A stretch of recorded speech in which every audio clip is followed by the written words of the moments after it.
On me pose souvent la question de savoir si on peut donner du fromage au lait cru aux petits-enfants, aux jeunes enfants ou d'ailleurs aux enfants. Alors on parlera de l'âge. Jeunes enfants, ça veut dire quoi? Petits-enfants, ça veut dire quoi? Aujourd'hui, les directives sanitaires quasiment interdisent de donner du fromage au lait cru aux enfants de moins de 5 ans. Alors on considère que moins de 5 ans, c'est jeune enfant. Alors, je vais vous répondre sur le fond. Oui, bien sûr, on peut donner du fromage au lait cru. Pourquoi?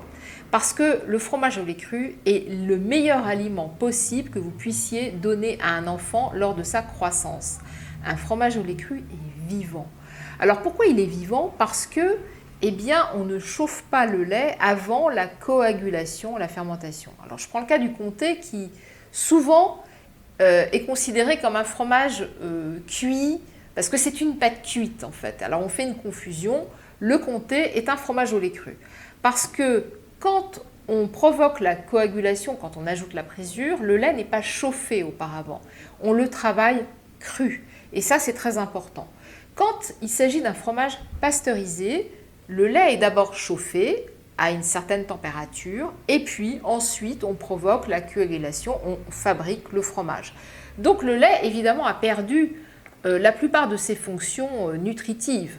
Il a perdu notamment la protéine sérique qui ne supporte pas le chauffage. Et la protéine sérique, si vous voulez, c'est le petit lait, ce qu'on appelait autrefois le lactosérum, le petit lait, qu'on donnait d'ailleurs aux enfants pour les renforcer dans leur capital de santé, leur système immunitaire. Le petit lait était considéré comme l'aliment noble du lait. Aujourd'hui, le lactosérum est revendu sur les marchés internationaux pour en faire d'autres choses, ce qui est bien dommage parce que ce sont justement les protéines les plus intéressantes. Alors dans le lait cru, quand il fermente ou quand il coagule, eh bien le lactosérum travaille avec l'ensemble de la masse et apporte toutes ces fonctions intéressantes, tous les agents travaillent ensemble et vous avez un fromage vivant, vous avez un fromage qui est beaucoup plus nutritif et beaucoup plus nourrissant. Alors évidemment, pourquoi priver les enfants de ce formidable aliment? Alors qu'ils ont besoin justement pour leur croissance d'avoir un calcium actif, d'avoir un fromage qui en plus a du goût, ce qui ne gâche rien. Alors je sais qu'on vous fait peur, on vous dit « Ouh là là, le fromage au lait cru, c'est dangereux, il ne faut pas, parce que l'intestin de l'enfant à 3 ans, à 2 ans ne serait pas mature. » Faux, absolument faux. Les intestins, le système digestif d'un enfant est considéré comme mature à partir d'1 an. Et justement, si on l'éduque en lui donnant du lait cru, eh bien, il sera encore mieux capable de manger ensuite du fromage au lait cru dès qu'il le pourra. Les fromages au lait cru aujourd'hui en France sont très sûrs. Les cas de contamination sont rares. Dans l'échelle des aliments à risque, le fromage au lait cru arrive tout à fait en bas. C'est seulement 3% des cas, bien loin derrière. Le steak haché, 64% quand même des contaminations.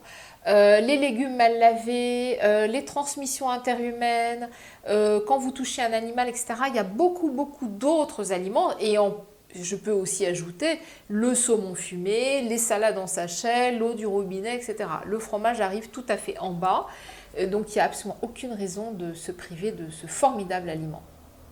Pour ceux qui veulent approfondir le sujet du lait cru, vous pouvez bien sûr vous procurer mon livre « La vache qui pleure » où vous trouverez tout le détail, à la fois des études scientifiques et tous mes travaux sur le sujet.